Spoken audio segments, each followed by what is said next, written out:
a world where there is so much wealth, with modern cities and plentiful resources,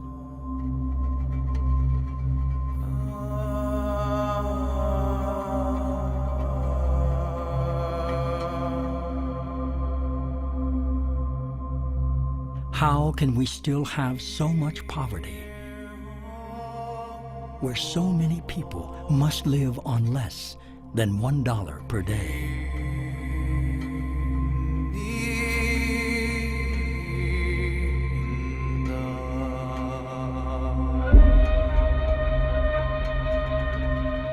Where entire families live in one small room in squalid, informal housing settlements, far away from skyscrapers and city centers, where they don't have the means to take care of themselves. Hobbes' statement of the life being nasty, brutish, and short is a characterization of poverty. And there's no reason for us to take any different view than that. It's a question of understanding what it means in today's context, given the fact that there are means of enhancing wealth, means of curing illnesses and postponing death, means of making our lives comfortable. Given all that, if people still suffer from deprivation, well then in the present context we have to regard that as poverty.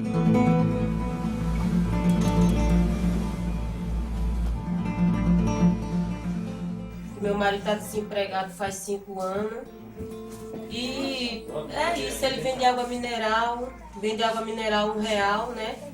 Pra gente sobreviver e a gente... Eu trabalhava fazendo entrega de gás. Eu trabalhava lá em Suape, mas como agora a venda de gás aumentou e os pessoal, a população diminuiu, pronto, aí foram cortando e eu tô aqui vivendo como pode. Antes a gente não morava aqui não, a gente morava na beira da praia. Mas aconteceu um acidente familiar, minha menina faleceu com 9 meses, aí a gente teve que ir pra rua pedir dinheiro para fazer o enterro dela. Aí no tempo que ele ficou desempregado, a vida da gente foi muito dura, de um jeito ou de outro. A gente procurou trazer o pão para dentro de casa, porque quem tem criança, né, tem que batalhar de um jeito ou de outro. Criança quando tá com fome não quer saber de onde vem, né, quer saber que quer comer.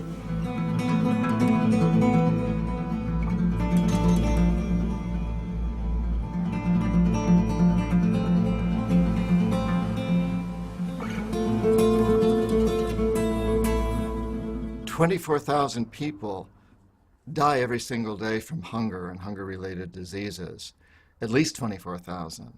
And that doesn't need to happen. We have plenty of resources, so that shouldn't happen. It happens because of the system we've created.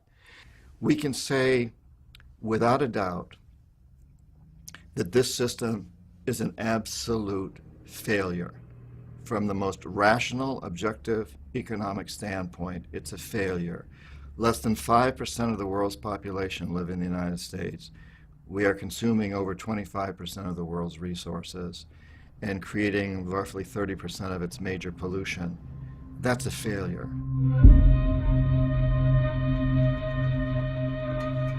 Where do we have to look to understand how it all started?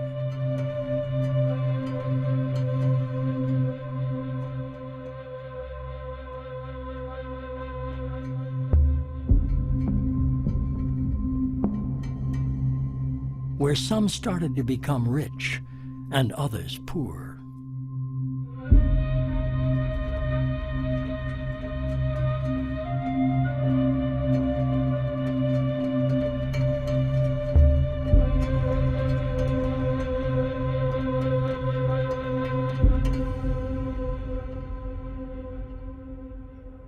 Je pense qu'il y a une date qui est tout à fait clé, c'est 1492, quand, à partir de cette année-là, les Européens interviennent d'une manière tout à fait brutale dans l'histoire des peuples de ce qu'on appelle aujourd'hui les Amériques.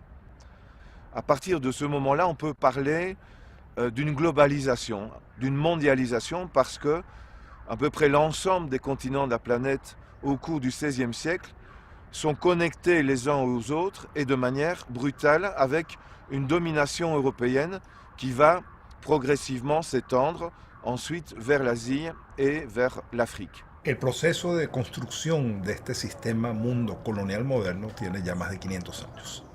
El sistema capitalista y la era de la modernidad comenzó con el momento en el cual se da la conquista, la colonización, el sometimiento de los pueblos de América por parte de los ibéricos. Y en ese momento comienza un proceso muy sistemático y muy continuado que tiene más de 500 años de expoliación de recursos, que es simultáneamente la colonización de seres humanos y la colonización de la naturaleza.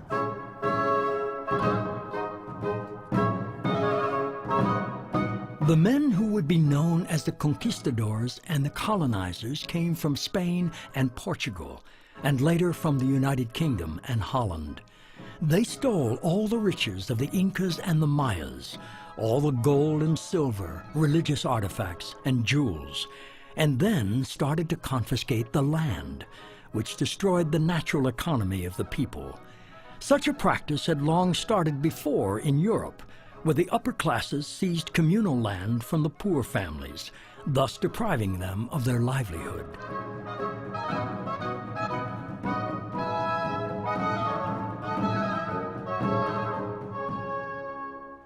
When the British came towards the end of the 19th century, their concern was to justify expropriation of land which did not belong to them.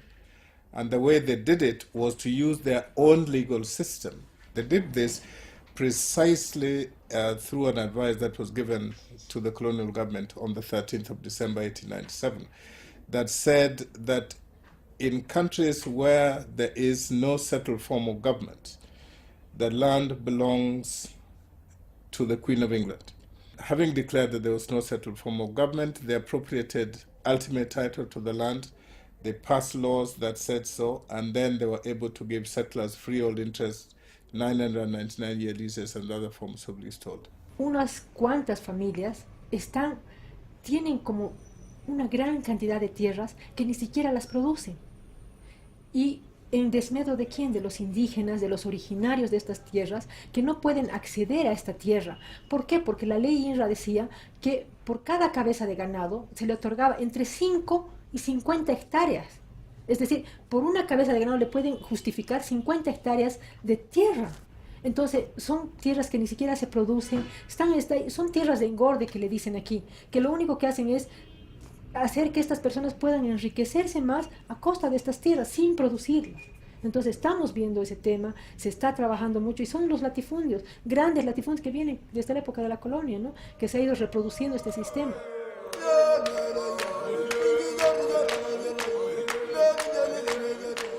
Land was confiscated and appropriated by the conquistadors and the colonizers throughout South America, Asia, and Africa, either by force or by imposing taxes on heads and huts that the people couldn't pay. Today, more than 500 years later, and dozens of years after the independence of their countries, people still don't have their lands back, which are still in the hands of large landowners and transnational corporations.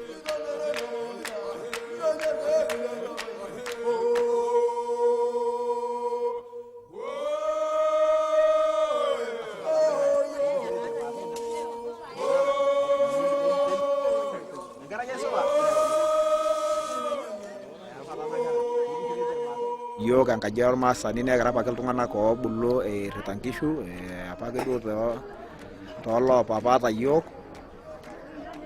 Nitoki aaku ore duo apa yiok irmaasai naa iltung'anak ake lemeyiolo ninche aitoki lenkirritata oonkishu, iyiolo oontare duo nkishu duo naramatare oonkishu. Ore apake duo tedukuya kuna rishat tanakata nikitii ore apake yiok, ore apa kabla eton apa etii ilashumpa naa enakop apake namanya yiok. Ore apa inakata neponu irmaasai nitayuni irmaasai te Kinopop peetumi apa aatun ena toki apa najo paratiram, nitayuni apa te Kinopop, neponuni neerari irmaasai pookin omeshomo aapuo anyikaki noo Magadi Sudai mpaka orpolosie tine. Ore ake enakata pee eishari enkitoria ooloibor, netii apake ilapa tasati nkishu napale nkenye na ore dia apa peeponu nerokuni olotetii olake olopurro olchambai oloibung'ita Biblia toliki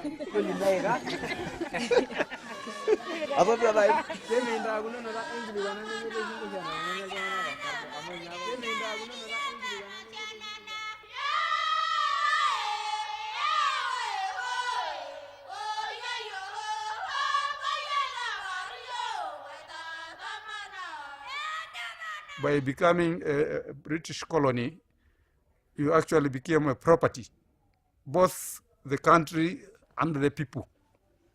And if you look at history, they were not, the natives were not recognized as human beings. So all of you are total property of the empire. In the particular district I come from, the natives refused to work in those plantations. And if they come to work, they come in their own terms. Sometimes they won't come. So, and that's why we introduced the labor laws through the Kipande system. Kipande system is a system of registration, where every male, the moment you turn 16, you have to have a labor record. And that's the one that is used for ensuring that all male labor has got to work. And that's why the colonial labor laws really were slave laws. Realmente en el siglo XXI vemos que todavía hay familias cautivas. Nosotros les decimos cautivas o empatronadas, pero son esclavas. Esa es la forma de decirlas. Son esclavas porque no reciben una remuneración por su trabajo. Son deudas que se transmiten de generación en generación.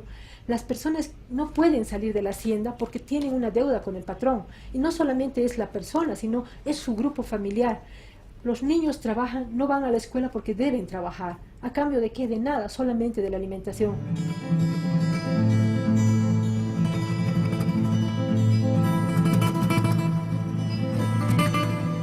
Having had their natural economy destroyed, forced the people to work for their new masters. It is estimated that today 60 to 80 million people still live in slave-like conditions all over the world. They work sometimes with their families in rural areas, on plantations, and in mines, as well as in cities, in exchange for food and shelter.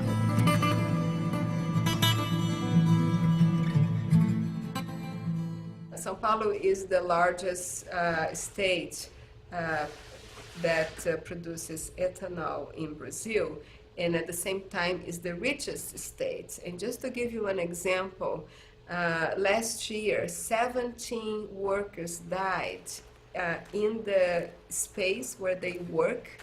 They die of exhaustion. Another 419 workers have died in consequence of their work.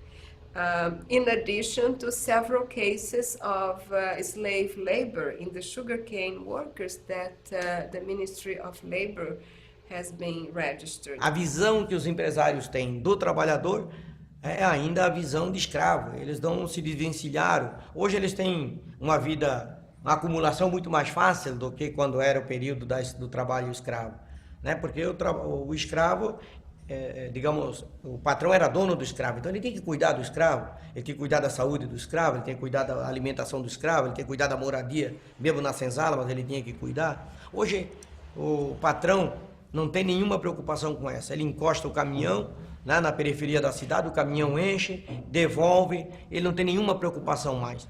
Terminou o período da corta de cana, o trabalhador que vive lá na periferia vai buscar outras formas, vender picolé, vender pipoca, né, os filhos vão para a prostituição, né, vão para a droga, buscar outra alternativa dentro do mundo da criminalidade.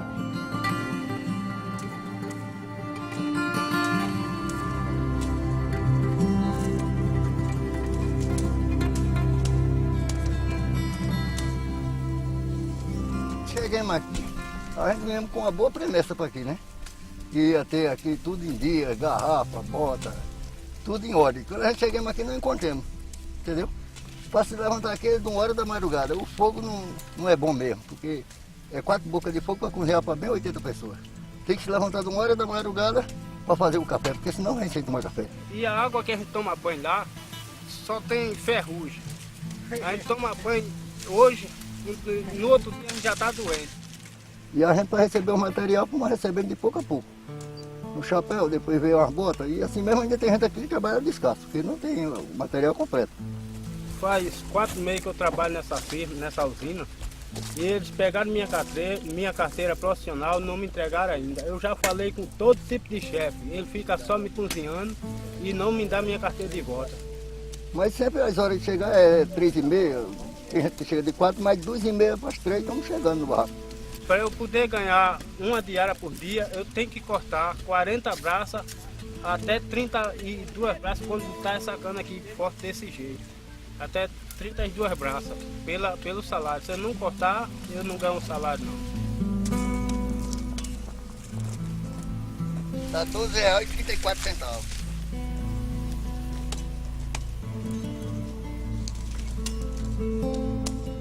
Eles não pagam certo aqui. Paga tudo roubando a metade, né? Não, o que a gente come é fuba mesmo, que é o comer do pobre. Né? Fuba, às vezes uma bolacha quando a gente traz, né?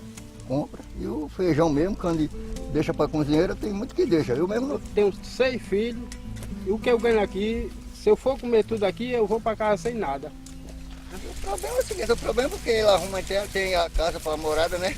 Porque hoje em dia o pobre que não tem uma casa para morar, que estiver pagando aluguel, ele é um pobre de esmola, entendeu? Ele é mesmo que viver um congelado. Porque hoje em dia quem tem uma casinha para morar, 4 que para ver debaixo sem pagar aluguel, ele pode dizer que é rico. E isso realmente é o que tem. Porque a pessoa trabalhando nisso aqui não tem condição de ganhar a vida. Desse jeito, é por isso que o mundo é infestado de ladrão. É modo disso, matando a pessoa de emprego.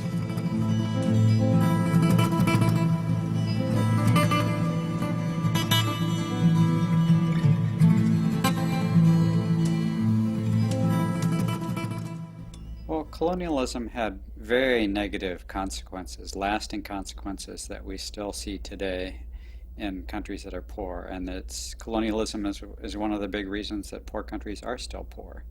It left a legacy of violence because the most obvious example of which is the slave trade, that millions of Africans were captured, kidnapped, and taken across the ocean under horrific conditions to be slaves for the colonial powers.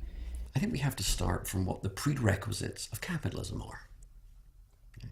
Capitalism cannot operate without free labor. Labor is a key cost of production.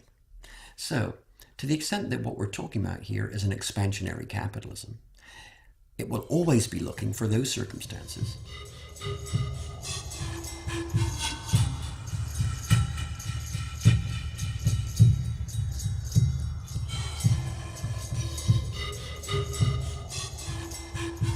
The European empires were built on riches stolen from the colonies and on cheap or free labor provided by the slaves.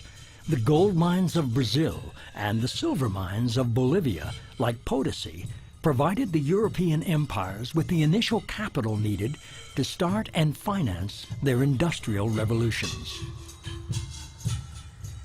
The fortunes created were so huge that the hill of Potosi was soon represented as the Virgin Mary in religious art.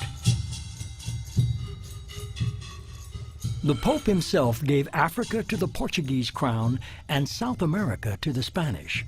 But the Spanish Empire was so indebted because of its holy war against Islam that these riches benefited its creditors in Northern Europe instead. La transferencia de recursos que hubo en esa época, de recursos de oro, pero fundamentalmente de plata, pero también de los llamados vegetales preciosos, sobre todo la caña de azúcar, fue una condición vital de la acumulación de riqueza que se dio en los Países Bajos, que se dio en el Reino Unido y que fue una condición de la extraordinaria riqueza que sirvió de punto de partida para el proyecto colonial inglés y para la revolución industrial, para las dos cosas simultáneamente. La Hollande, c'était un pays d'1 million d'habitants, dans une région absolument pas favorable, avec à peu près aucune richesse naturelle. Et la thèse des néoclassiques ou des néolibéraux, c'est de dire, mais voilà, c'est bien la preuve. Un peuple élu, finalement, mené par la religion protestante, dans les conditions les plus adverses, devient un des plus riches de la planète. Et donc c'est qu'il a adopté un système économique supérieur au système des autres. Ce qu'on ne nous dit pas, c'est que les Hollandais étaient des vrais sauvages dans la manière dont ils exploitaient les colonies d'Asie et qu'ils ont pris tout ce qu'ils pouvaient en Asie et que c'est sur la base du commerce qu'ils faisaient, des produits qu'ils importaient d'Asie, qu'ils ont accumulé des richesses extraordinaires et qu'à un moment donné, Amsterdam est devenue la capitale financière du monde avant que ça se transfère à Londres.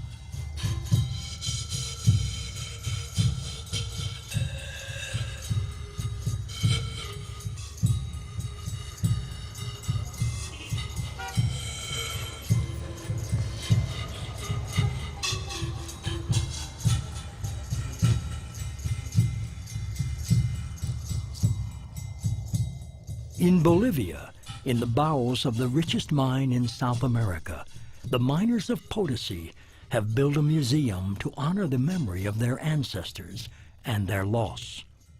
Y una ley que pone muy malo para nosotros se llamaba la mita. La mita consistía en trabajar dentro de la mina por 6 meses sin salir al exterior. Las personas tenían que dormir, tenían que comer y trabajar dentro de la mina sin salir al exterior. Por eso muchas personas han muerto trabajando en las minas. Hay un escritor, Eduardo Galeano, que dice: con toda esta plata que se fue de Potosí, que salió de este cerro, era posible construir un puente de Potosí a España. Entonces imagínense cuánta plata ha salido de esta montaña. Y este hombre dice, se hubiera construido otro puente de Potosí a España con puros huesos de personas que han muerto en las minas. O sea, más de 8 millones, de acuerdo a la historia, más de 8 millones de personas han muerto, ¿no? Antes, como no había dinamita, no había mucha tecnología, era muy importante mano de obra. Por eso los españoles empezaron a traer esclavos negros del África para trabajar en las minas, pero también tenían problemas grandes por la altura, el frío, trabajo duro, mala alimentación. Entonces los españoles han decidido llevar a estos esclavos negros a los yungas de La Paz, donde producían hojas de coca, frutas, bananas, naranja, etc. También arroz, café. Por eso en Potosí no hay...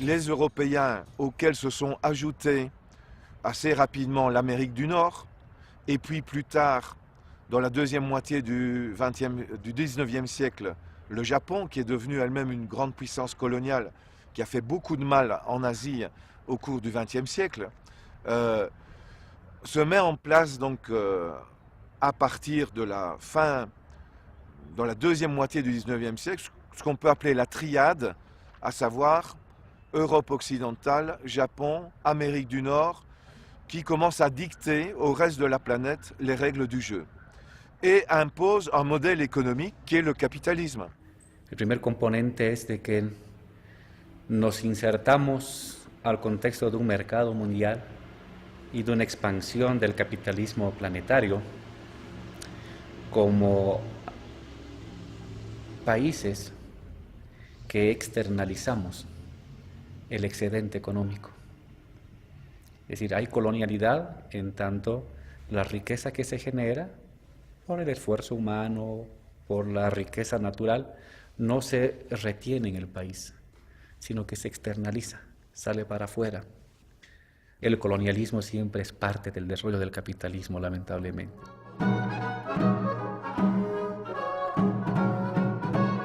To maintain maintain this level of wealth extraction, the conquerors needed to keep their colonies in a state of dependency. They assigned a function to each country or region as the producer of certain minerals or a certain crop, like tea, coffee, cocoa, or sugarcane, that could be exported back to the mother country. This imposed monoculture plunged these countries into a locked economy and into a state of total dependency. The survival of their people now depended on the goodwill of the motherland, from which they had to import food. The consequences of that practice can still be seen 500 years later.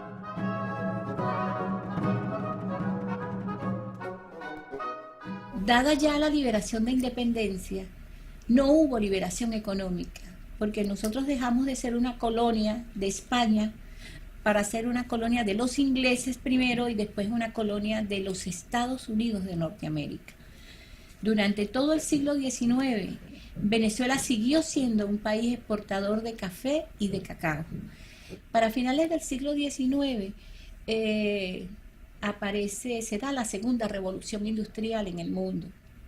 Y sabiendo que ya en Venezuela existía el petróleo, cuando los colonizadores llegaron, encontraron a los indígenas utilizando petróleo, solo que lo utilizaban como medicina o lo utilizaban para hacer reparaciones a los barcos. Y entonces Venezuela sí se hace más importante. Ya no va a ser un país agrícola, sino un país minero petrolero. Our government needs to stop thinking of Brazil as a colony. You know, the policies we have right now are the same as we had in the period of colonization. You know, over and over in history, what was the function in Brazil in the international economy was to produce cheap goods for the North. Before, at the beginning, was sugar. Now we are back to the sugarcane production. Then it was coffee. Then it was gold. You know, we are always producing cheap, basic materials for the North. Significa que, em primeiro lugar, os recursos naturais do Brasil e de qualquer país do mundo, nós devemos utilizá-los para resolver o problema da alimentação do próprio povo, já que aqui no Brasil existem 50 milhões de pessoas que passam fome todos os dias. E nós continuamos a importar leite da Europa, arroz da Tailândia e outros bens de consumo da Argentina, do Uruguai e do Chile, o que é uma vergonha para o povo brasileiro. Pare primo na canoa, que me parece que llora el pescador allá en la orilla, si le matan la semilla.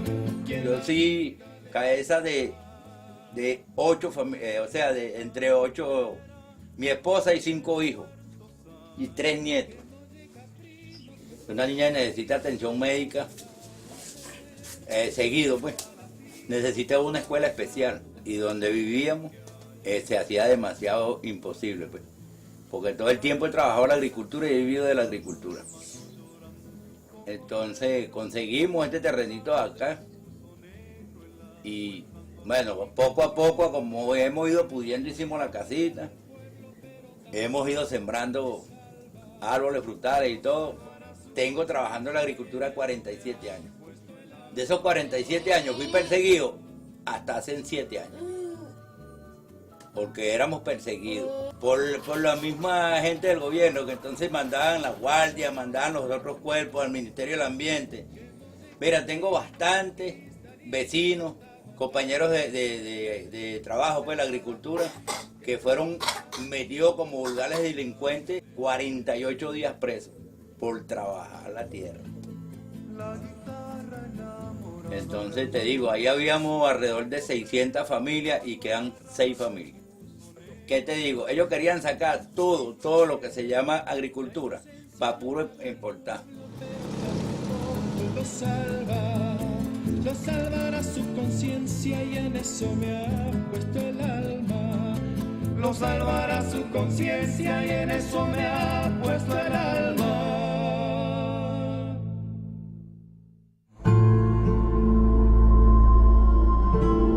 Having obtained natural resources and free labor, the The Europeans now needed to create new markets for their own productions.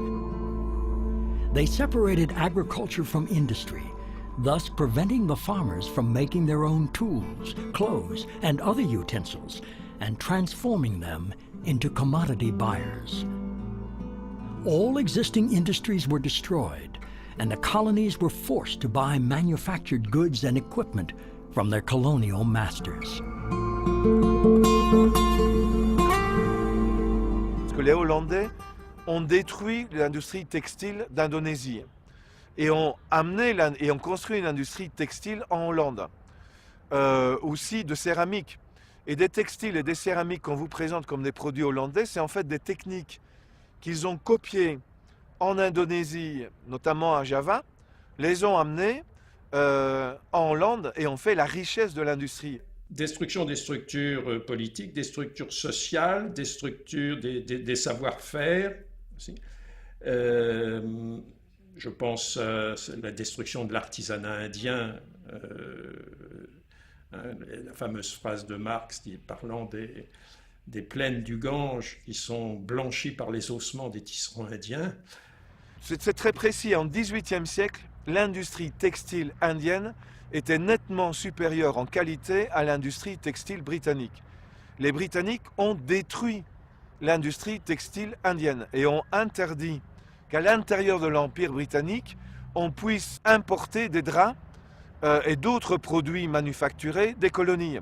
Et donc on a tout produit à Londres, en copiant aussi les techniques indiennes. Et alors à partir de Londres, on a exporté du textile, des cotonnades, vers l'Inde et on les a imposées en Inde. C'est une œuvre d'exploitation, de spoliation et de destruction de ce qui existait sur place. On a à la fois cassé les cadres sociaux, les structures, mais aussi détruit les moyens de subsistance. J'ai parlé tout à l'heure des tisserands indiens, et c'est clair qu'en Inde, quand on regarde chronologiquement l'apparition et le développement des famines, ça correspond aux destructions des structures artisanales, de la propriété paysanne, hein, des réformes foncières imposées par les Anglais. Those challenges are still there. Some of the settlers, when they moved from this country in 1964-65 up to 1970, now they benchmarked their operations in Europe, and therefore we became the producers of raw materials, and they were now the agents for marketing and processing. Therefore, all the value addition of our crops were done away from Africa. Because like roasting of coffee, just to pick that particular crop, is done away from Kenya. In fact, you are aware that Germany, which does not have a single bush of coffee, is the largest exporter of coffee. Tea is the same. The tea that you consume in Sudan, you take it first to Europe, then Lipton brings it back to Sudan and a number of other countries in Northern Africa and a number of other countries. One of the legacies of colonialism is that the poor countries of the Third World are continuing to export raw materials, and the countries of Europe and North America produce and export finished products. This stems from a practice that was developed long ago, and the intention was to make sure that the countries of the Third World remain backward and remain dependent and are never able to develop. So to this day, they are continuing to survive on the export of raw materials. That has always been to the disadvantage of the country exporting the raw materials, and it gets worse each year.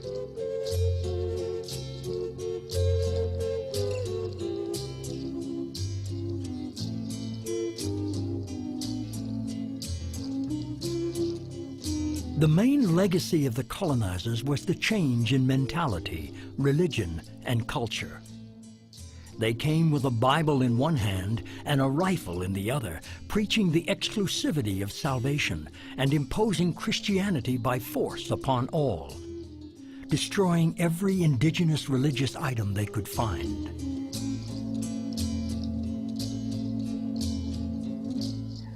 Bien, hablando de la colonia, es un poco doloroso recordar esto. Desde ese momento hemos olvidado nuestra cultura, nuestra lengua, nuestro idioma, nuestra escritura.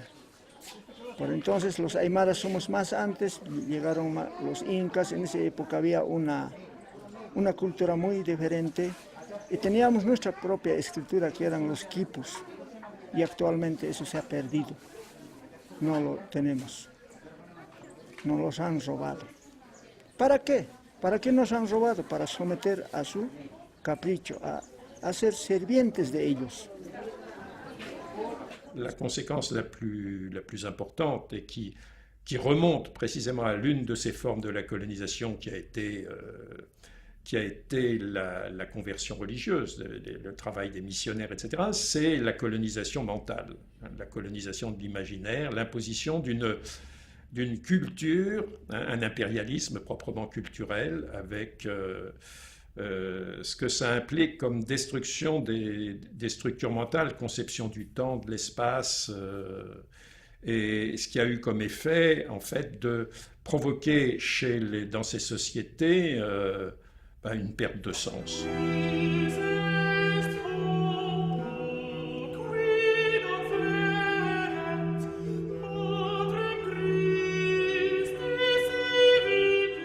The conquistadors and the colonizers introduced the concept of superiority in terms of race and culture, in which the indigenous people were considered objects destined by God to slave for the white man. This created millions of marginalized people who still today have not recovered their place in society.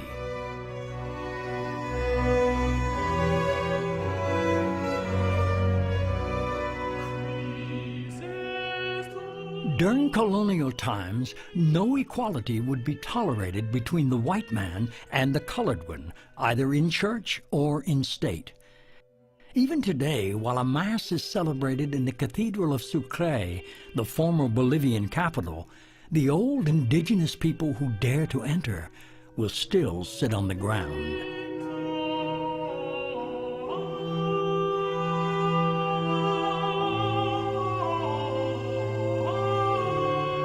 At the same time, in the next-door chapel built for the indigenous people, a local band tries to recapture their lost culture and traditions.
The belief in a collective form of social organization was the indigenous people's best protection against a commodity economy, something for which they had no desire. They believed in a communal property and public utility, where the assets of the group were shared by all. This is precisely what the Europeans had to replace with the concept of individualistic interest, which drove the expansion of Europe.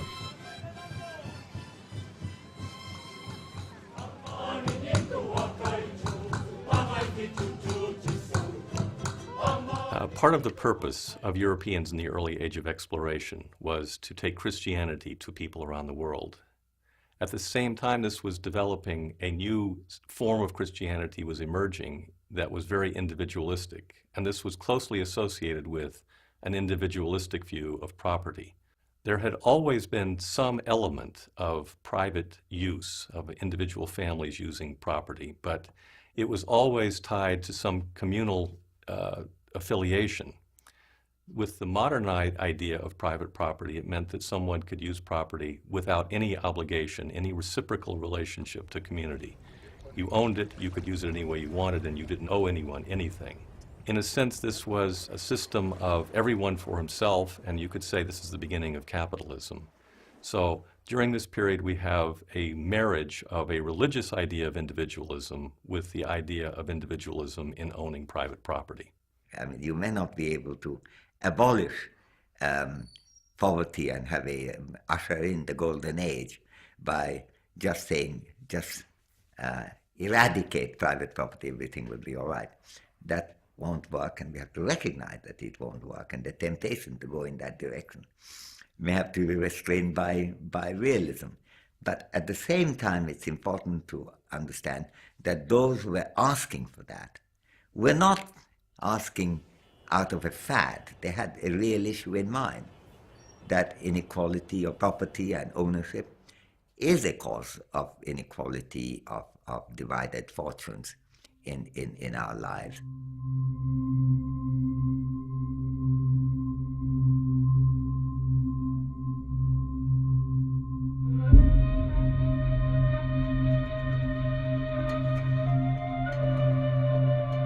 The accumulation of resources in the Northern Hemisphere created this huge imbalance, making the North extremely wealthy, allowing Europe to develop its industries and to create consumer societies, while people living in the South became destitute, only able to watch their natural economy being destroyed and replaced by a commodity economy.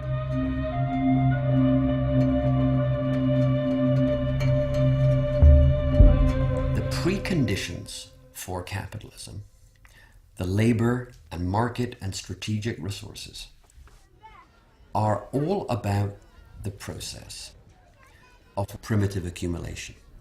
You have to dispossess in differing ways to do all of those things. You can only get someone to work in a factory if they don't have access to land. That's a dispossession.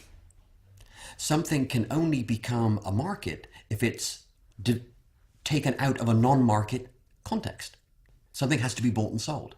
It can only be a strategic resource precisely if, in fact, you exploit that resource. Primitive accumulation is not something that happens once. It happened in this way under specific circumstances in Brazil in the 16th century.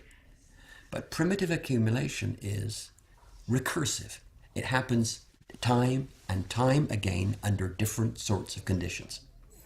Of course, there's an enormous amount of hype about this, but the reality is, of course, we're no less dependent on key strategic resources now than we were in 1890. And it's not just about oil, it's about a whole raft of key minerals and resources that are absolutely indispensable. The resources of the South are fundamental to development in the North, and therefore the manner in which access and control of those resources are determined becomes crucial for the North. That is where the battle has always been. It has been there for over a century. It continues to be there. And particularly when it comes to subterranean resources. I mean, just look around you. Why did the Angolan War take that long? Or the Congo? Why aren't we interested in what's going on in Somalia? Because there is nothing to expropriate there. But there's something to expropriate in Sudan, in the Congo, in Angola, and in various places. So the resource war it will continue. Samba triste das incertas madrugadas. Samba triste. Eu moro nesse barraco, falta 2.000 para pagar. Estou aleijada da minha perna, não sou mentirosa, sou uma nega trabalhadeira, eu trabalhei em vários cantos. E hoje em dia, olha, eu vivo assim, ó, desse jeito. Meu pai, onde você estiver, me ajude, falta 2 mil para pagar esse barco. Eu estava dormindo no meio da rua com meus filhos. Eu sou uma nega guerreira e trabalhadeira, eu não estou em condição de pagar. Meu marido compra o leite dela, ele passa o dia todo pegando o carro no sol quente. Tem vez que ele fica sem comer lá.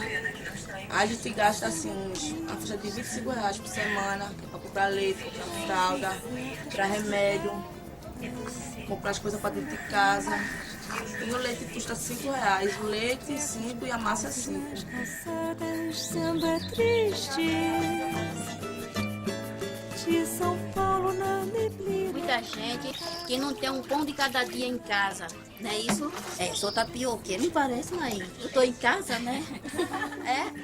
Ai, quando tá fraca, eu vendo 10, vendo 7, vendendo. Às vezes só vendo 2, às vezes não vendo nada e volto. A de coco é R$1 e a de queijo é R$1,50.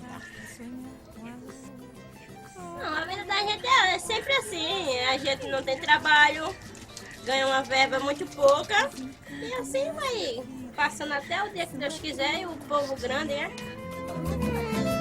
Das incertas madrugadas, samba triste, ecos de passos nas calçadas, samba triste de São Paulo na neblina. À partir de la fin de la Seconde Guerre mondiale, on a commencé à mettre fin aux empires. Les États-Unis, d'ailleurs, qui avaient peu de colonies et qui regardaient avidement les colonies britanniques, françaises et japonaises, étaient pour l'indépendance des pays en se disant on va, après leur indépendance, les contrôler d'une autre manière. Et c'est effectivement ce qui se passe aujourd'hui. Les pays sont formellement, politiquement indépendants. Ils ont leur propre gouvernement, mais ils sont dans un ensemble institutionnel qui réintroduit une forme de néocolonialisme, puisque toute une série de politiques qui sont appliquées dans les pays du Sud, endettés, sont dictées à partir de Washington, du siège de la Banque mondiale, du Fonds monétaire international, ou doivent se soumettre aux règles adoptées dans le cadre de l'Organisation mondiale du commerce basée à Genève. Well, the sort of world order that the West and basically the United States and to some extent Western Europe have tried to maintain, it's very post-colonial in the sense of we don't try to directly politically control these countries, but we want to integrate them into an international economic order and to some extent political order. And so even the very definitions of development, the very definitions of local industry and so forth, it's all geared in a very natural way to the needs of the North and extracting resources, extracting cheap labor, not creating genuine foreign competition. So if you're going to have cars produced in Africa, we'll come do it for you there and we'll use your workers and so forth. And so in that sense, it's very much a subtle form of an empire, but not an old-styled empire. It's a very subtle form, and that's, anybody with a broad historical perspective is not surprised.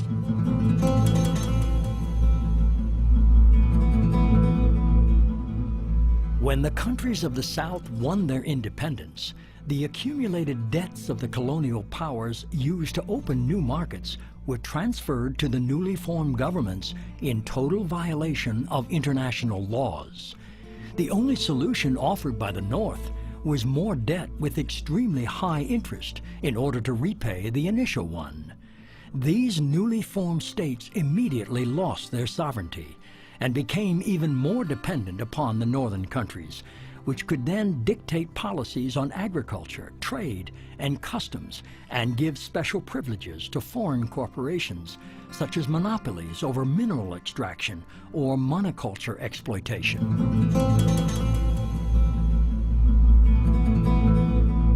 Les États indépendants sont nés avec une dette dès le départ, qui a permis à la Banque mondiale de leur dire « Vous nous devez quelque chose, vous allez suivre nos conseils et on va vous dire comment vous développer ». Et alors là, on est dans les années 60. Et la Banque mondiale dit aux pays du Sud « Endettez-vous un maximum pour construire de grandes infrastructures de manière à exporter vers le marché mondial vos richesses naturelles. McNamara, qui est devenu président de la Banque mondiale à partir de 1968, il lance l'idée qu'il faut combattre la pauvreté, mais en même temps, il faut soutenir d'énormes projets. Le barrage d'Inga sur le Bas-Congo, des méga projets énergétiques qui vont augmenter encore l'endettement des pays du Sud. We will identify a country, usually a developing country, that has resources we covet, our corporations covet, like oil. And then we arrange a huge loan to that country from the World Bank or one of its sister organizations. Now, most everybody in our country believes that that loan is going to help poor people. It isn't. Most of the money never goes to the country. In fact, it goes to our own corporations. It goes to the Bechtels and the Halliburtons and the ones we all hear about, usually led by engineering firms, but a lot of other companies are brought in. And they make fortunes off building big infrastructure projects in that country. Power plants, industrial parks, ports, those types of things. The country's left holding this huge debt that it can't possibly repay. So at some point, we economic hitmen go back in and we say, you know, you can't pay your debts. You owe us a pound of flesh. You owe us a big favor. So sell your oil real cheap to our oil companies, or vote with us on the next critical United Nations vote, or send troops in support of ours to someplace in the world. Let me give you just one statistic, which I worked out in minutes, because otherwise it's incomprehensible. Sub-Saharan Africa, which is the poorest part of the world, is paying $25,000 every minute to northern creditors. Well, you could build a lot of schools, a lot of hospitals, you could make a lot of job creation if you were using $25,000 a minute differently from debt repayment. So there's this drain, and I think people don't understand that it is actually the South that is financing the North. If you look at the flows of money from north to south and then from south to north, what you find is that the South is financing the North to the tune of about $200 billion every year. El único que puede contratar créditos con los organismos internacionales es el Estado boliviano, es el Estado. Por consecuencia, el Estado cuando contrata créditos bien o mal utilizados, ¿quién los paga? No es el gobierno boliviano, lo pagan los ciudadanos bolivianos con sus impuestos. En un momento dado había que cada niño que estaba naciendo ya estaba con una porción importante. Con una porción importante de la deuda. Y es más, un país que tiene una deuda, un stock de deuda de $7,000 millones y que tiene 8 millones o 9 millones de habitantes, dividamos la relación y esto casi coincide con el Producto Bruto Interno.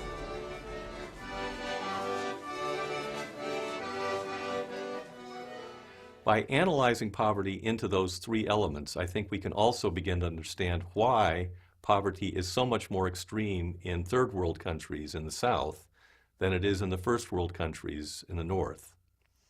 In the North, poverty exists largely because the resources are owned by a small elite of individuals and corporations.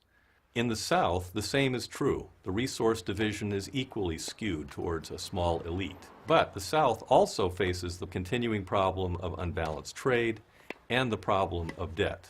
Poverty exists in every country in the world. There is no denying that. But the poverty is much more extreme in the countries that are dealing with this triple problem of trade, debt, and monopoly power over resources.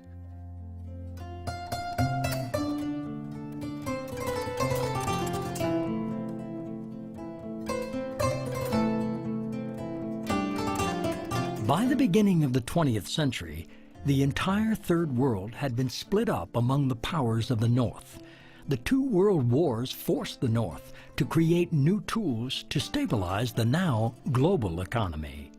The IMF and the World Bank were created with such an agenda, but rapidly they turned their focus toward the Third World, where new leaders trying to bring economic independence to their countries had emerged. The reaction was swift and used all the tools available to bring these countries back to their previous role, like the loans of the World Bank and the structural adjustment programs of the IMF. These would later lead to the crises in Latin America, Asia, and Russia, and plunge millions below the poverty line. This new U.S.-born economic model became known as neoliberalism, and the set of policies used to enforce it became the Washington Consensus, which forced all economies to let the market govern everything. El proyecto neoliberal es un proyecto de transformación profunda de estas sociedades. El neoliberalismo en América Latina significó una recomposición de sectores productivos, significó una reducción del mercado interno, significó un proceso profundo de desindustrialización, produjo una reinserción de la economía de América Latina y una reprimarización de la producción en América Latina, donde las nuevas formas de inserción fueron nuevamente formas de inserción características de las formas del imperialismo clásico, que era fundamentalmente de materias primas. The Washington Consensus was a set of policies that was a consensus between 15th Street in Washington and 19th. 15th Street is where U.S. Treasury is, 18th is where the World Bank, 19th is where the IMF. It was not a consensus among the developing countries. It was a consensus among a relatively small group of people who had a particular mindset, and a particular mindset during the period. You have to remember that Reagan was president of the United States, Thatcher was leader in the UK, a very conservative mindset that didn't reflect good economic policy, economic theory, as I would understand good economic theory. It had a particular political view of economics. The Washington Consensus had four key strands. First of all, capital account liberalization. Secondly, trade liberalization.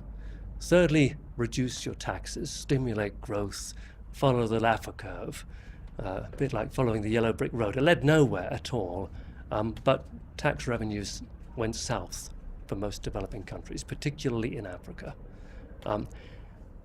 The fourth strand of the Washington Consensus was sell off your state's assets.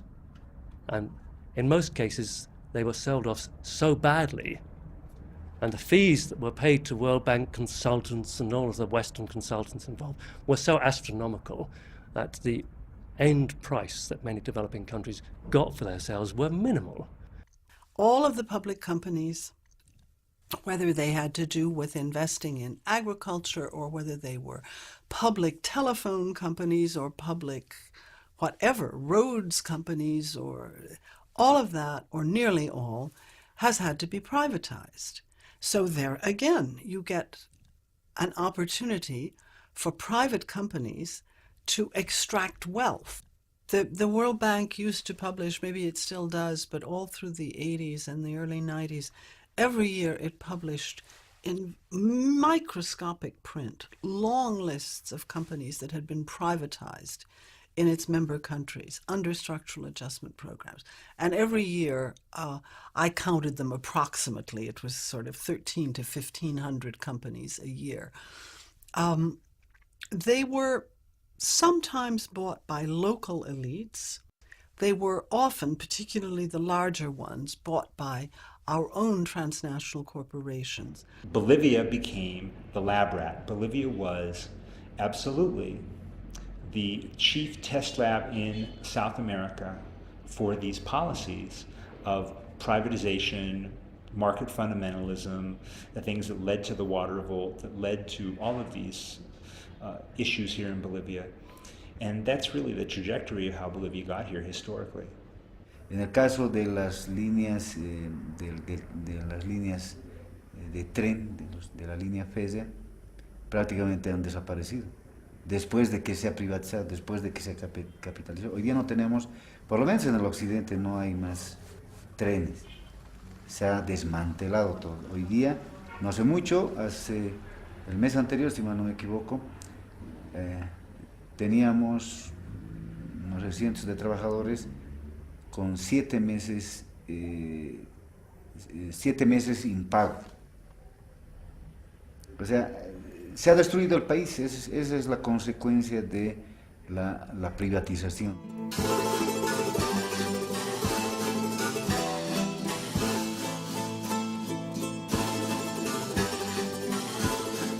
El gobierno boliviano, por decisión e imposición del Banco Mundial, decide privatizar el agua y para esto el gobierno toma dos medidas. Primero, la redacción de una ley de agua potable y el contrato de concesión por 40 años con la empresa transnacional Bechtel. It was like the last thing to privatize here because the governments before already privatized everything, you know, railroads, airlines, telecommunications. So like water was the last frontier to cross. Actualmente yo gano 35,50 centavos es nuestro jornal que ganamos. Somos jornaleros, no somos así. Nos paga por día para trabajar. Yo voy a ganar 60, o sea, voy a llegar a pagar 60 bolivianos. ¿De dónde voy a cubrir para el agua? Solamente para agua. Para comer no hay. Para vestir, para la familia no hay. Some parts of the law said that all the water sources suddenly will not belong to the communities or to the people or neighborhoods. They will belong to the water company now.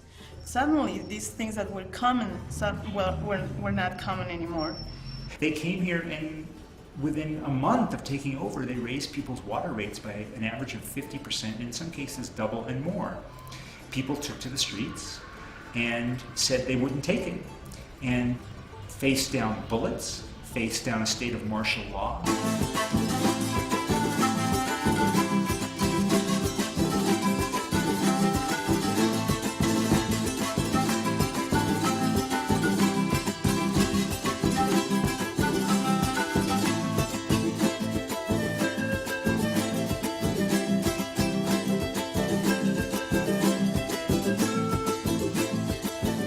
Ese llamado no solamente afectaba a las cooperativas o los pozos de agua, sino que también estaba incluyendo en las aguas de lluvia inclusive. Y entonces decidimos toda la población y salimos y llamamos a través del parlante, a través del megáfono pequeñito que conseguimos también y a través con este pututo que tenemos. Y eso es lo que más alerta a la gente con putito. Les alertó porque ellos son de la gente, mayormente son del campo, y en el campo se maneja solamente pututo, no tenemos parlante ningún índole, ¿no?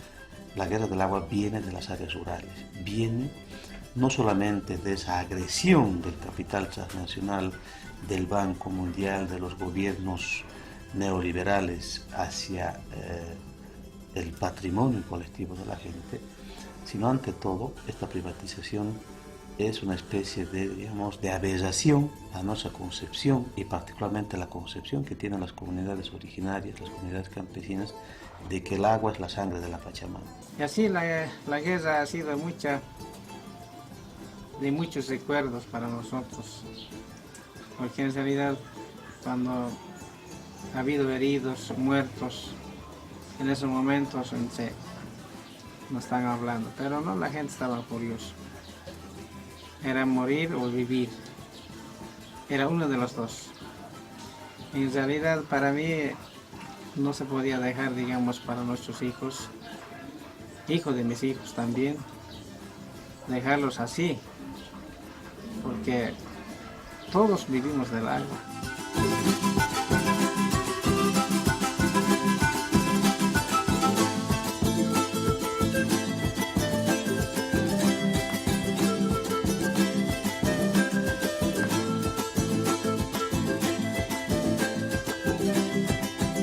Now, what was particularly flawed about a lot of these theories was that they did not lead to economic growth. And that suggests both, to some extent, flawed economics, but also an important role for interest.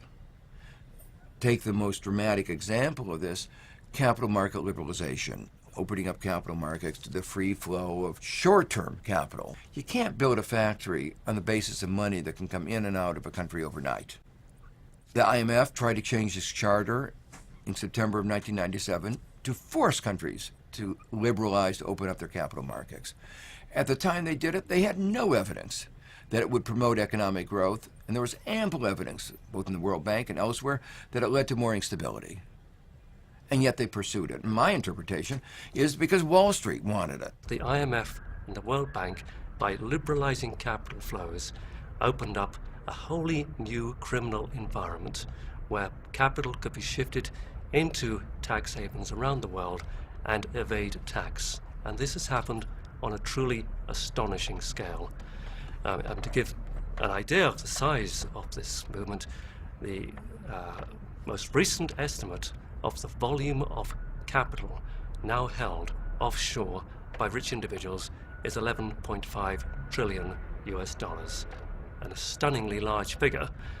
And for those people who want to tackle poverty, this raises intriguing questions, because if we were able to tax that capital at even a very modest rate, at 30% on the income, we would be able to raise at least $255 billion a year of extra tax revenue around the world, which could be used for all sorts of brilliant purposes, but it would more than pay for the Millennium Development Goal program of tackling poverty.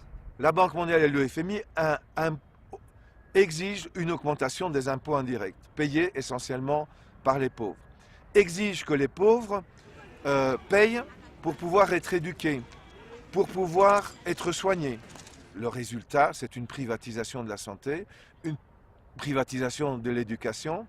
Le résultat, c'est que dans beaucoup de pays d'Afrique, quelqu'un arrive à l'hôpital dans des conditions dramatiques et on le met dans la salle d'attente tant que la famille n'a pas réuni l'argent pour payer la salle d'opération. Et la personne, une fois sur 3 ou une fois sur 4, décède sans avoir reçu aucun soin. The health system, where people used to get drugs free of charge, now they have to go and pay.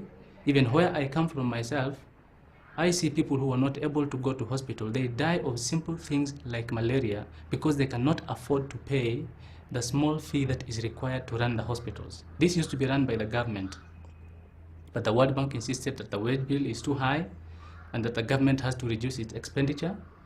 And reducing expenditure meant ignoring majority of the people. And that's what happened, that many people in Kenya do not have access to health facilities and do not have access to education.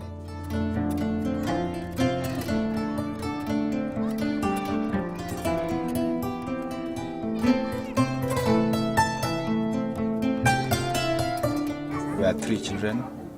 I'm Joseph. This is my sister, she's Helen, but she's disabled, and my other brother, he's called Josephat Odongo, and he's also disabled. So among the 3 of us, I'm the only person who at least can do something. I'm not at school because I'm supposed to pay 4,000 for the exam fees and 10,000 for the school fees, and my mom is earning 3,000, so I'm still at home. I cannot get the money. Okay, I can say life in the slum is very hard. Okay, sometimes we do go without even eating supper now. The small that we have, we do share among ourselves. Some people are eating 3 meals per day, and for you can just have 1 meal a day. And also when you go to school, we have different types of people. And also there's some discrimination there because you're not of the same class with the other students. I do feel discriminated because you can find the things which they're having compared to what you have. They'll just laugh at you because you're just a slum dweller. Let's say when someone is sick, even going to the hospital, it's very hard to buy the medicine.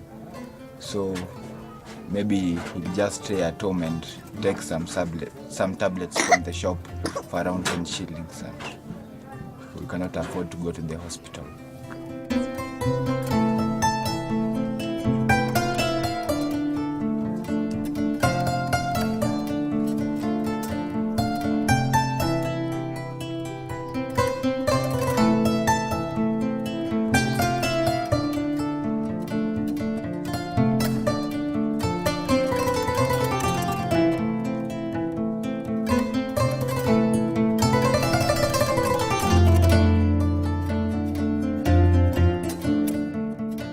is a great irony today that the developed countries of the world are talking about free trade as if that's the solution to the problem of poverty in the world.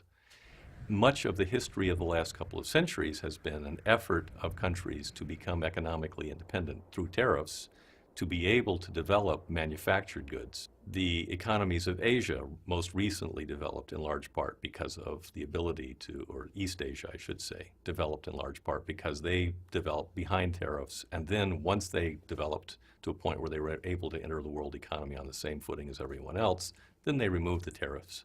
Now, because the United States and the European powers have prevented third world countries from doing that, and in fact are imposing tariffs to prevent the import of the finished goods from third world countries, and in fact are not practicing free trade, it's all a way of keeping the third world countries in their place and preventing them from ever developing. In some countries, rapid liberalization of trade has meant that corn farmers have to compete with heavily subsidized corn. Their income goes down up to 50% as a result of that competition. Sugar, each of the commodities we can talk about, the liberalization of the market, opening the markets to highly subsidized agriculture, drives down the price and forces these farmers out of business, or if they stay in business, leads them to have much lower income. Another example is intellectual property. The intellectual property regime has made access to life-saving drugs much more difficult for the poor countries. It was essentially signing a death warrant on thousands of people.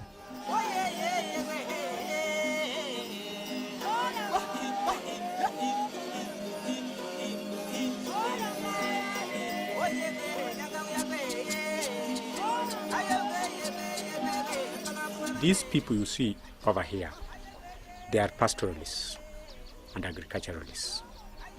It is livestock farming that they depend on. They cultivate maize. Now all those is gone. Now, come the year 2003, they told us that government is coming to invest here. Instead of seeing government, we saw a very unique company. This is a company from USA, Edmond, Oklahoma, USA. The company is called Dominion Group of Companies. This company is investing here, is in collaboration with Kenya government to invest here. Wan kaka jomodak e area ni, wabedo kwang'iyo loso gik moko kaka lote makonyowa koka pesa kata gik moko kaka cham makonyowa koka yo chiemo. To kuom hawo marach ni waneno mana ka Dominion beto, to Dominion guro beacons, to dakika mogik Dominion yawo pigni.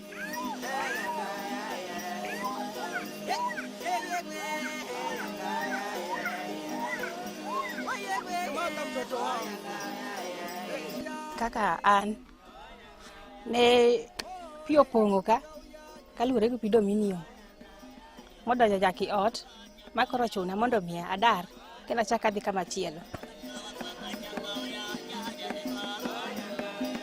Hii yote ilikuwa chakula huku, wote paka huku kulikuwa chakula. Sasa hii vyote vimeenda na maji. Tokisopidho tuonyo wono biro maduong' ero mogoli ero.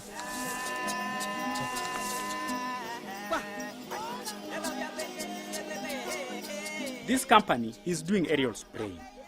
Now, the aeroplane makes a U-turn right across our homes.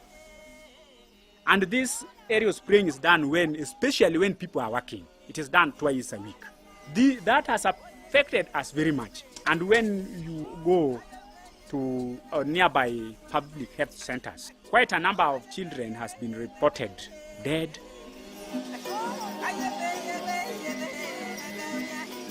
Donge kane pi biro ne nyaka winj koyo, malaria, nobet mang'eny, suna, jamba be ne othote nikech kaka ne pi odonjo mopong'o jamni e duol. Jamni go othote, maonge kata achiel modong'. And it's quite unfortunate that what he produces there, the little that he produces there, are not sold to us. They are ferried to America. They are taken back to America. So we, the local people, the land is ours. We gain nothing from that land. It is the American government gaining, and maybe some corrupt government officials. So we are now subjected to a life of servitude in our own ancestral land. And we don't feel like moving away from that land. This is our ancestral land, and whatsoever we won't move out of this land.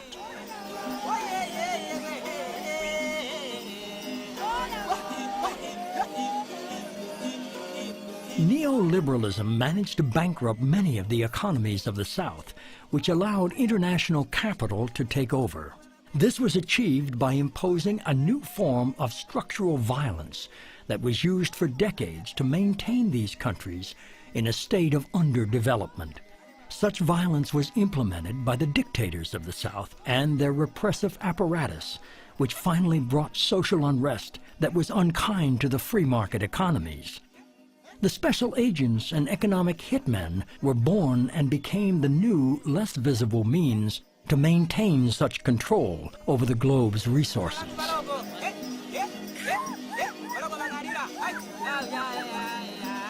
If we don't like what a democratically elected leader of another country is doing, for example, opposing the exploitation of oil in his country, someone who looks like me will walk into that president's office.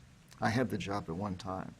Walks into the office and says, and now I just want to remind you that I can make you and your family very, very rich if you play my game, our game.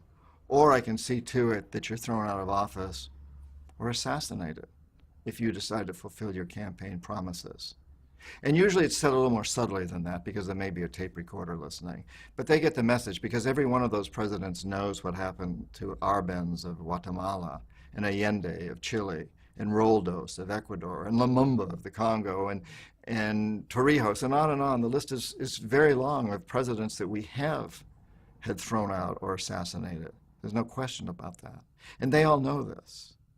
So we perpetuate the system that way. Here you offer from this pocket, you offer a few $100 million, corruption. Or from this pocket, you offer subversives, jackals, to go in and overthrow the government or assassinate the president. And this has happened time and time and time again. Usually the economic hitmen are successful, so we don't need to send in the jackals. But on those occasions when we're not successful, as for me, I failed with Omar Torrijos in Panama and Jaime Roldos in Ecuador. And so the jackals were sent in and assassinated these men. In fact, the CIA was the private army of the president, being used for highly dubious, virtually invariably disastrous interventions in other people's countries, starting with the overthrow of the Iranian government in 1953 for the sake of the British Petroleum Company. We declared that the elected prime minister of Iran, Mohammad Mossadegh, was a communist. The Pope would have been a better candidate. That is to say, that he was simply trying to regain some control over Iranian oil assets, and the British wanted him out and talked Eisenhower into doing the dirty work. We did the same thing in Iraq under Qasem, who was a very popular president of Iraq and decided that he wanted to get more of the profits from Iraqi oil to go to the Iraqi people, not to the foreign companies. So we decided he had to go, he had to be assassinated. We sent an assassination team in the early 60s. It was headed by a young man at the time who failed and got wounded in the process and had to flee the country. That was Saddam Hussein. He was our hired assassin.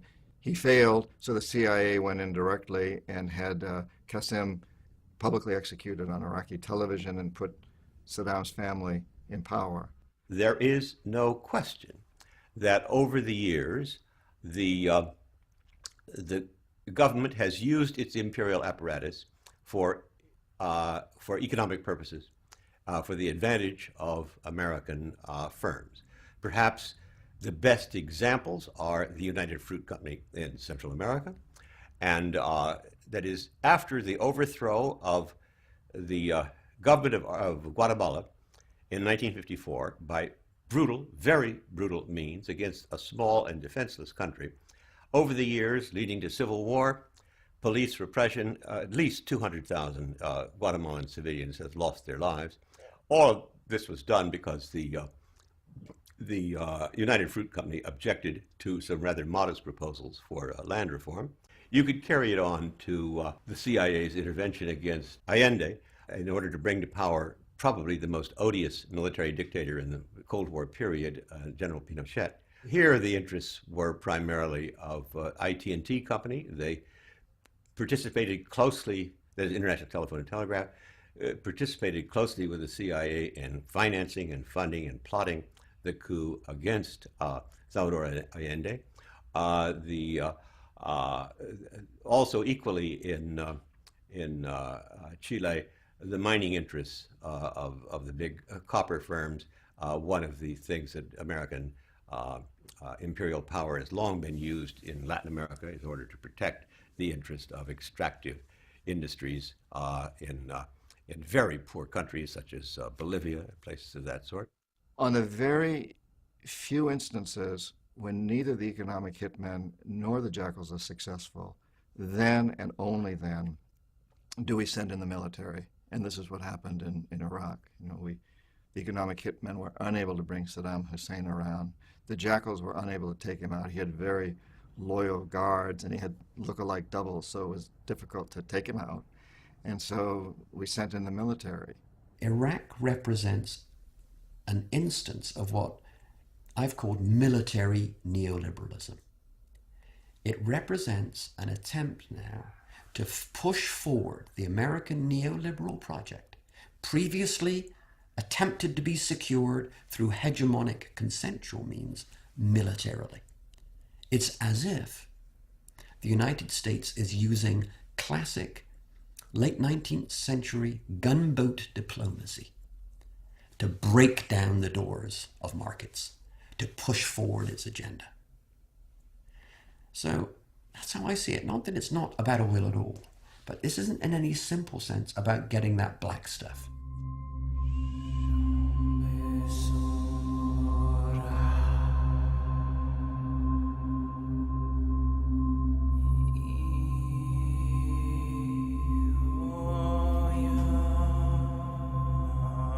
For decades, poverty reduction and development programs have failed to confront the different forms of power and the structural violence that hold more than 2/3 of the world in dire straits.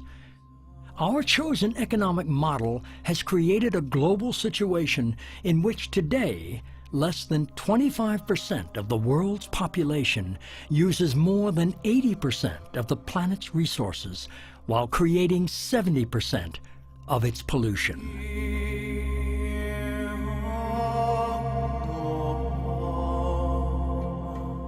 Before the big corporation amassed the huge chunk of lands that they are there, coming up with the mineral was not that hard. Mining was not that difficult. The big corporation, they were given the most productive area to mine on. So had it not been for their coming there, then people would still be mining there.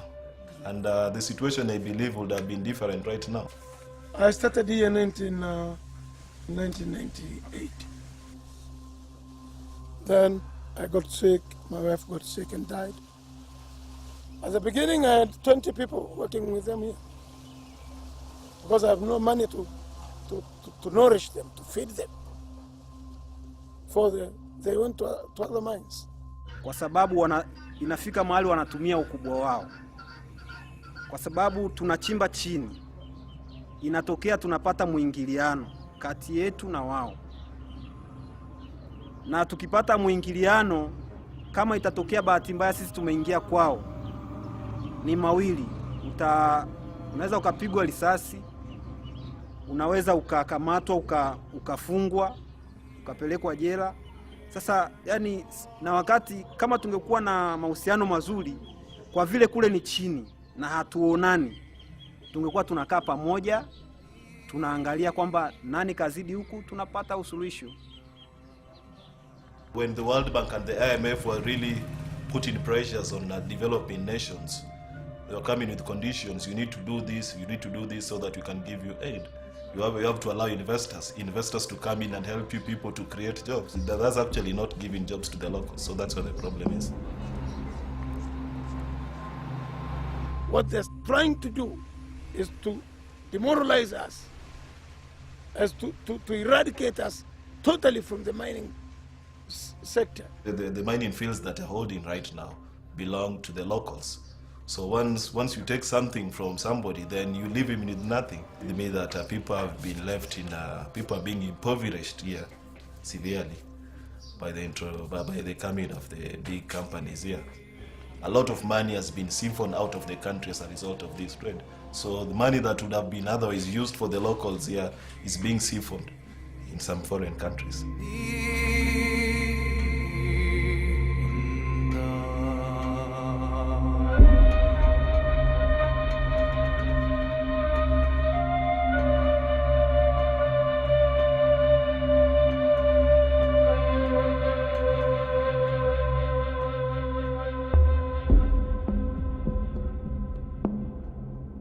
What I find very disturbing in all this is that there is an implicit assumption, although it's not always mentioned, that the kind of development that is taking place is going to lead to the sacrifice of some people.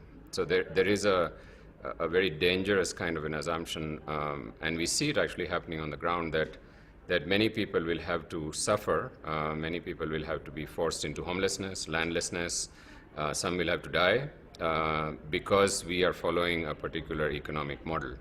And we will get to those people when we will get to them. So I think the old concepts of trickle-down theory, the old concepts of growth for the sake of growth are all very much alive. And this is very disturbing because we have evidence from around the world, whether you look at Latin America or Africa or Asia, that these policies have not worked. How is it possible to explain the paradox of poverty? How is it that in countries in which there is growing wealth, there are actually more poor people than there were before? In short, how is it that we can explain why trickle-down economics does not work? Why doesn't wealth trickle down from the rich to the poor? There are a fixed amount of natural resources in the world, and those who own the resources, land, air, water, and so on, are able to charge higher and higher prices for them as an economy develops.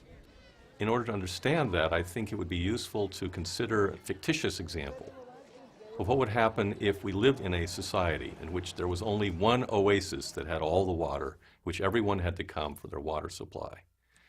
If a single person owned that water supply, that oasis, we would all be forced to pay as much money as we were able to for that water. Now, further imagine that if you lived in that society and you were having to pay huge amounts for some resource that could in fact be owned by all because it came from nature, and there's no particular reason for one person to own it. After a while, or perhaps even in short order, you would begin to feel intense resentment, and you would begin discussing among your fellows, what should we do about this? And you can imagine that there would in fact be an eruption of violence as people began to try to overthrow the people who owned that resource and take it. You take away their resources so you can have it, so what do they get left? And as time goes on and that resource no longer is so valuable, gold, nobody really cares that much about gold these days, which is what the conquistadores were after. But today those same countries, a lot of them have oil. And so we took away all their gold, we destroyed their cultures, and now we're saying, and now oil's the big one, and we're going to take that too, or gas, or whatever, or water, whatever. And yeah, you perpetuate this terrible system of poverty and this system of desperation and anger. Terrorism is directly linked to our policies with resources. In a number of these countries, the governments are authoritarian, are dictators, and they're supported by the West because we think that this is the way to protect our access to the resources. And for the population, they've associated dictator and the West. It's very interesting that if you look at the societies with the least equal distribution of income, they tend to be the most violent. There's a very small correlation between absolute poverty and crime. There's a strong correlation between unequal income distribution and crime. So you look at the poorest societies, they're not at all the ones that are the most violent. It's the ones that have the biggest discrepancy in incomes that are the most violent.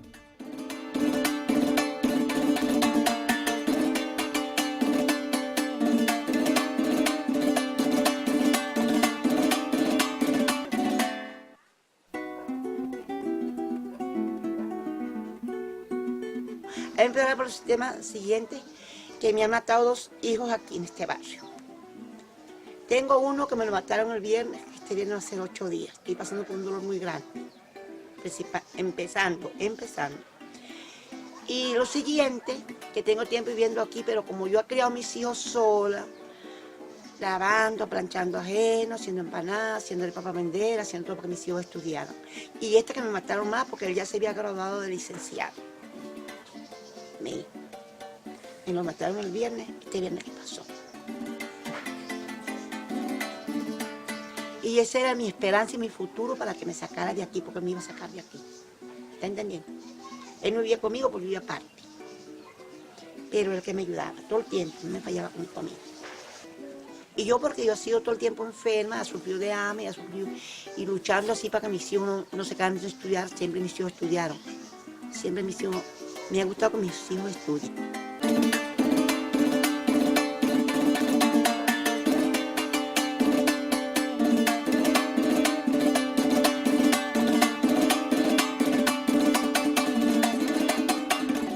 Poverty in the world cannot possibly be eliminated unless the poor themselves say, we insist on justice, not charity. One example of that justice is forgiving international debt. A second element would be to change the tax system in every country of the world. Right now, most taxes fall on the poor in the form of consumption taxes and taxes on wages. If justice is to be done, most of the taxes should fall on property ownership and not on wages, not on people. Third, the poor should demand agrarian reform, land reform, restoring land to the people who actually work on it instead of a few landowners. A fourth thing is to end privatization of natural resources. We've seen in Bolivia what's possible, where the Bolivian people actually took back the water that had been given to Bechtel, and they forced Bechtel out of the country, and now the Bolivian people once more own that water. No solo lo que se narra como cuento histórico y como mirada de futuro para los países del sur es una ficción, sino que esta narrativa impide el reconocer que la apropiación de recursos por parte de quienes en el planeta utilizamos los recursos más allá de lo que nos corresponde, hace imposible que las condiciones de vida de la mayoría puedan siquiera llegar a un nivel de dignidad. As long as you can dump it, as long as you can kill Iraqis rather than increase the price of gas, and as long as you only get Bangladeshis or poor people in New Orleans to pay the price instead of you having to drive less and take the metro or the bus or walk, our society is geared toward that choice. And the poor people and the helpless people and the unlucky to be in the places that will be in the front line will pay that price first. Famines are effective market solutions. They reduce demand. So if we leave it to the markets, that's what we have. If there's not enough food, then some people will die, and that reduces demand and the market is balanced. It's an effective market solution.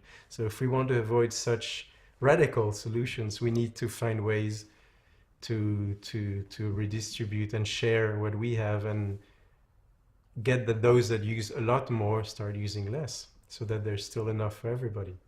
The resources of nature are given to all of us, and yet a handful of people and corporations have control of them, oil companies being a prime example that everyone is familiar with.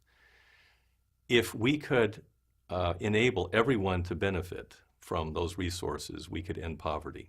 And the way to do that is by restoring the idea of the commons.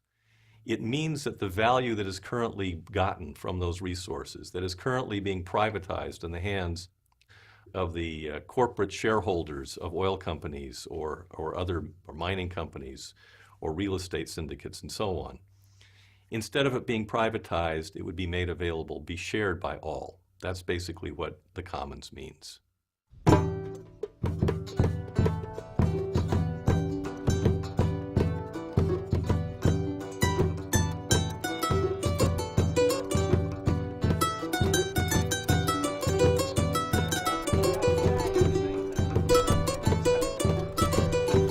I'm a father of 5, and in fact we have poverty, but we don't know how we can come out of that. I've got 6 children, 3 are boys and 3 are girls.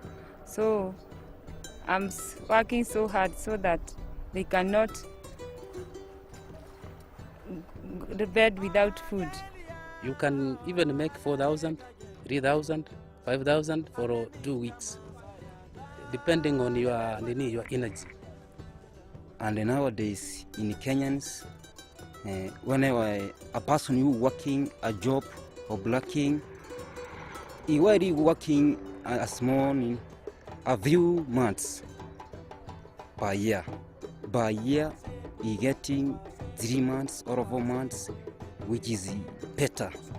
When there is no rain, there is no enough food, so you can go to the shopkeeper, borrow there until when the rain comes. That's why we are so back that when the rain comes, you must pay that money first so that you find something to eat. Sometimes we do get hunger. We do get hunger through that farm. Because our stomachs are very small, because we don't have every time food, so our stomach are very small. It is now about 20 years where I'm suffering.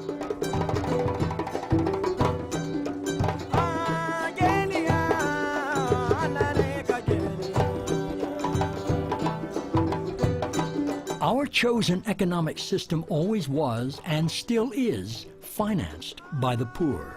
They did so first by giving up their land and their access to natural resources, then by financing its expansion through debt repayment, unfair trade, and unjust taxes on their labor and consumption. In addition, by forcing the poor to overpay for energy, food, and other basic necessities, the North ensures that poverty will deepen and inequalities will increase.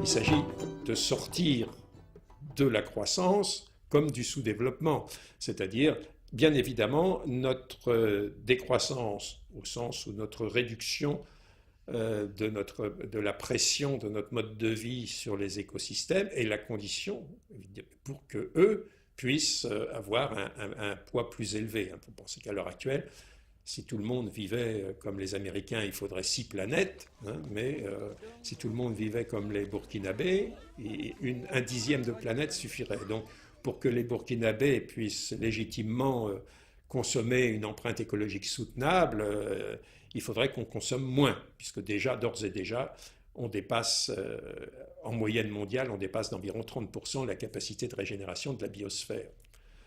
Donc c'est effectivement notre décroissance est une condition nécessaire pour qu'ils puissent résoudre leurs propres problèmes, pour leur donner un peu plus d'espace de vie. O nos emancipamos todos o nadie se emancipa. Y quienes creen que están muy bien porque tienen la comida caliente, abundante, el agua en la casa y creen que ya lograron todo, eso es falso. Eso es muy temporal, eso es muy eventual. Mientras haya gente que no tenga agua para beber, su estabilidad es frágil. La estabilidad para que cada persona en su país o en mi país pueda garantizar verdaderamente su bienestar y si otros también tienen bienestar. Finalement, la décroissance, c'est essentiellement une réduction de l'empreinte écologique, réduction de la toxicodépendance, donc réduction du travail, redécouverte d'autres dimensions, réduction du gâchis, réduction des déchets, etc. Si on voulait être vraiment rigoureux, il faudrait parler d'accroissance, comme on parle d'athéisme, hein, c'est-à-dire de ça qu'il s'agit, sortir de la religion, de la croissance, de l'économie, et repenser donc une organisation sociale. Alors je dis souvent aussi, la croissance, c'est pas une alternative, c'est une matrice d'alternatives. C'est sortir de ce totalitarisme économique pour réouvrir la voie à une histoire plurielle, hein, chaque groupe humain, chaque société devant définir au fond sa propre civilisation, sa propre culture, ses propres valeurs, les retrouver ou en réinventer d'autres. I know that my daughter, who's 24, and her children are not going to have a stable, sustainable, and sane world unless every child born in Ethiopia and Indonesia and Bolivia also has that expectation. This is a very small community.